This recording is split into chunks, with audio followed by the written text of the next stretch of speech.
Since 2018, Zwift have been running the Zwift Academy Tri Team. Each year, the Academy selects a small number of age group triathletes from around the world with ambitions of competing at the Ironman World Championships. For those lucky athletes, they are given the full pro treatment and supported on their journey to Kona. So, with the Academy opening its doors very soon for anyone to register to, I thought it'd be fun to take a look at where those previous Academy team members are now. Are they still racing? Are they planning on racing at Kona this year? Or are they now pro triathletes themselves? And whilst we're at it, let's take a little sneak peek into what's in store for the Academy this year.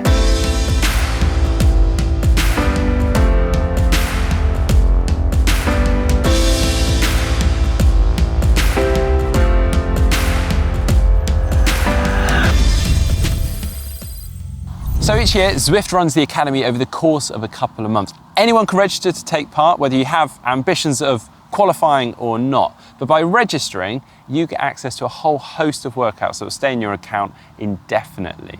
Now, if you were to actually complete all those workouts, along with a couple other requirements, you will graduate the Zwift Academy. And that will put you forward to a panel and your chance of being selected onto the team. And boy, do those selected onto the team get looked after.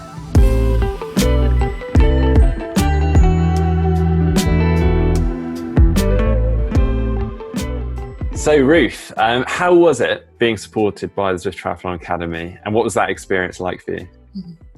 It was generally just, I guess, the most sort of surreal but amazing experience. I think I knew it was going to be, really well supported. That was one of the reasons that I applied for it. But I think the level of kind of equipment that we got, of general support, particularly around Kona, I think in particular that Kona experience was, I don't think I'll ever be able to match that, to be honest. We definitely got treated, and supported better than probably 95% of the pros out there.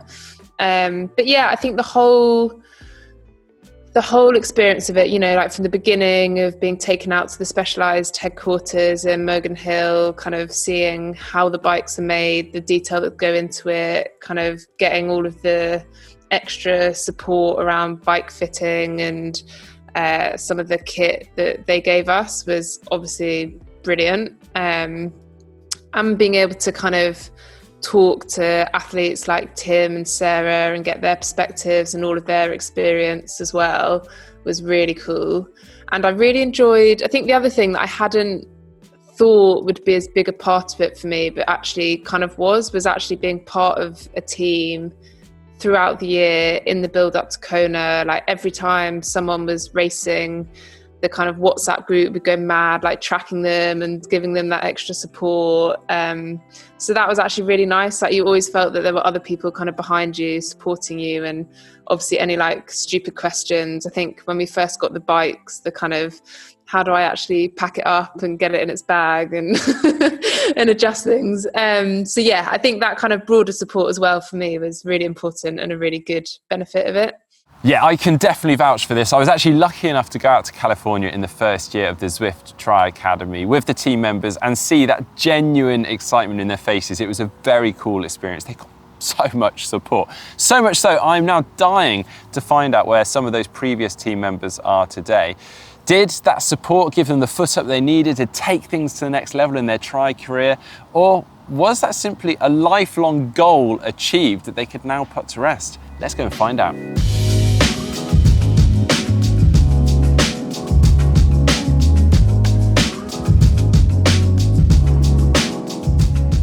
So Paul, I find your story really interesting. You are a family man, a granddad, I believe. I am indeed, yeah. And also working a full-time job. Where are you now? What are you up to in triathlon? Are you still competing? Yeah, I am competing when I can, obviously with the how it's been for the last year. Not actually been able to do any international races, so all my Ironmans have now been put back another year, so hopefully next year. But I've been racing a few domestic 70.3s this year. Been mainly concentrating on that and going well, really. Yeah, still going. Has the lure of competing professionally ever attracted you, or are you sticking to the age group ranks? Yeah, I think I'll be sticking with the age group. I think next year I'm 50, so I think that's a bit over pushing the pro scene. I mean, it's something that I think I wish I had done. Like, if I'd have got into the sport maybe 15 years ago, it would have been something that really interested me. But yeah, way too old for that now. So in a way, actually being able to be part of the Zwift Triathlon Academy was almost as close as it gets, because you are literally treated like a pro, if not one of the best pros out there, right? Absolutely, yeah. You couldn't have, it's the sort of thing money can't buy, isn't it? So just the whole experience and the Kona trip and the accommodation we had out there, and just the whole scene of being looked after was just, it was incredible, yeah. Hi, Golo. So you were involved in the first year of the Zwift Triathlon Academy. So what are you up to these days? Are you still competing? Actually, I'm more like coaching a lot of athletes now, and coaching some very good amateur athletes, and even some who might apply for the Zwift Academy. So hopefully, maybe some faces of my athletes will be seen in the next Zwift Academy, or like in the following Zwift Academy. But I'm not competing at the moment. But maybe next year. Does that mean, some of the learnings and experience you gained whilst involved in the academy, also obviously going to Kona, to the Ironman World Championships, you're able to then pass on to your athletes that you're coaching? I mean, definitely.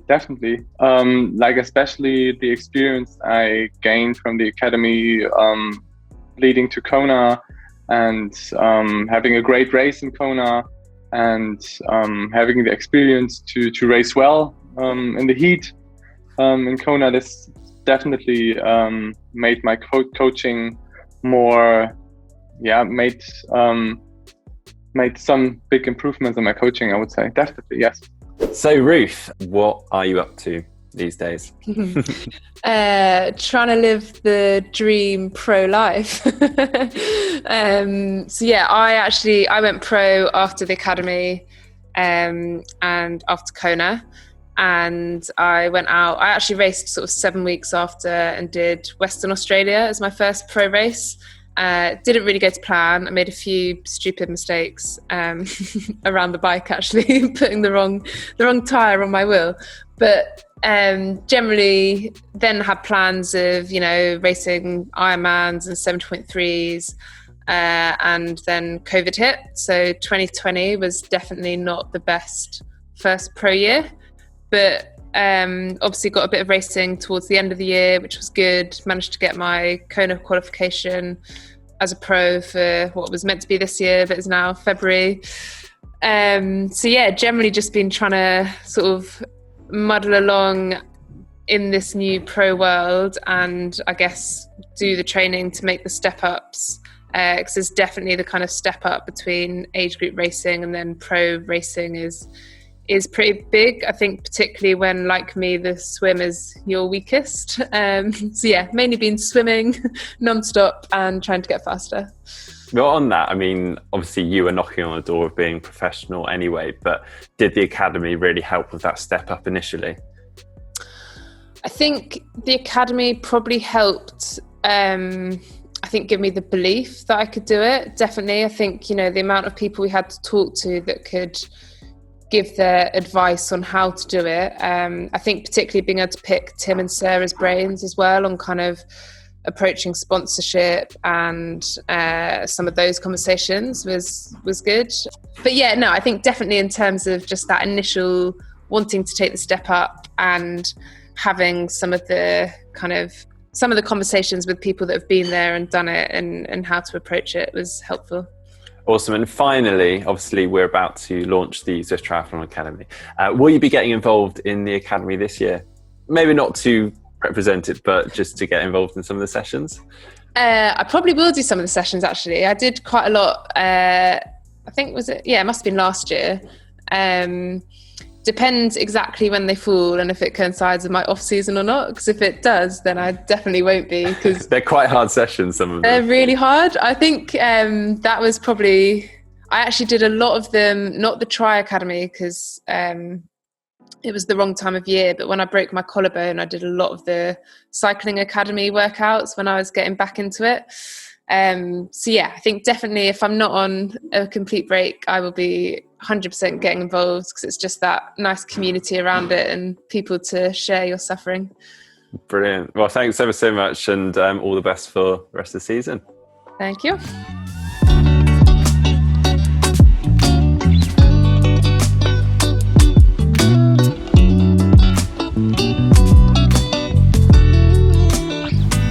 Well, on that note, let's take a sneak peek at the Academy for this year, because there are actually some slight changes. So in this year's Academy, we've got 10 workouts in total, 5 bike and 5 run, with both long and short distances for differing abilities. But the big difference for this year is that Zwift are introducing their baseline and finish line options, essentially allowing you to see your fitness change from the start and the beginning, and how well those workouts have helped to improve your fitness. So for the bike, you have a 20k or 40k effort as an option, or for the run, we have a 5 or 10k effort. Now, these are obviously both entirely optional, but if you do want to graduate the Academy, they are required. But I've got to be honest, I kind of say they're a pretty good idea anyway, and I definitely would recommend them, because they'll give you accurate FTPs and paces that you can then take forwards into your workouts to do them both correctly, but make them more enjoyable. So what's stopping you? I mean, for many parts of the world right now, we're going into the winter months and the off season, and this could be the ideal opportunity to introduce some focus and motivation to your training. I'm certainly going to be signing up for those very reasons, definitely lacking a bit of motivation in my training right now. Also, it's an opportunity to unlock lots of nice goodies within Zwift. I mean, what's not to like about that? Well, registration is actually already open online and is open up until the 15th of November. The actual Academy starts on the 18th of October and we're running through until the 13th of December. So make sure you register, and you can do that by going to the link in the description just down below. So follow that, register up, and hopefully I'll see some of you on some of these workouts and in some of the events. So yeah, look forward to that. And if you've enjoyed today's video, make sure you give it a thumbs up, give it a like, and don't forget to subscribe just down below.